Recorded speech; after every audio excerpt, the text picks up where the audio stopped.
Supreme કોર્ટના કોઈ જજીસના ઘરે કરોડોના રૂપિયા નીકળ્યા છે, એ ક્યાંથી આવ્યા?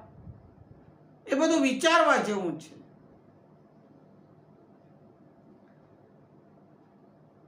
ઘણા લોકો પોતાની રીતે સીધી રીતે લાંચ રૂશ્વત નથી લેતા, વચેટિયાઓને એ ચટુપટુઓના થકી એ લાંચ રૂશ્વતો લે અને ભ્રષ્ટાચાર આદરે છે.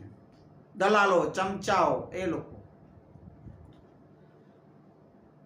તે ભ્રષ્ટાચારીઓના લીધે દેશનું આર્થિક એક સંક્રમણ અને અશાંતિ ફેલાય છે. એ નક્કી, એ સુપ્રીમ કોર્ટે વાત કરેલી છે. અને બીજો અમારે વાગડમાં, રાપરમાં, જ્યાં પ્રતિમા બાબા સાહેબની મૂકવામાં આવેલી છે, આ ખબર નહીં કોને શું તકલીફો થાય છે,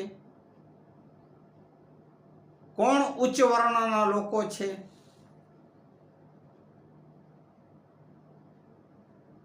કોના પેટમાં તેલ રેડાય છે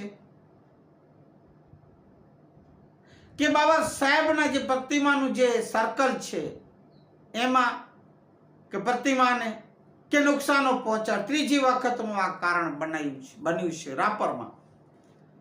આ છાપરે ચડે છે એટલે વાત કરું છું. તો એ ન હોવું જોઈએ. આ ગુજરાત રાજ્યના જે મોટા મોટા નેતાઓ છે, આ રાપર તાલુકા કે વાગડનો જે છે ઓલો ધારાસભ્ય મૂછોને તાવ દઈને ફોટાઓ પાડે છે ને એ શું કરે છે? એ આવી બાબતોને કેમ ધ્યાન નથી દેતા? બાબા સાહેબ સર્વ માટે, આખા દેશના લોકો માટે, દેશવાસીઓ માટે સર્વે સર્વા છે.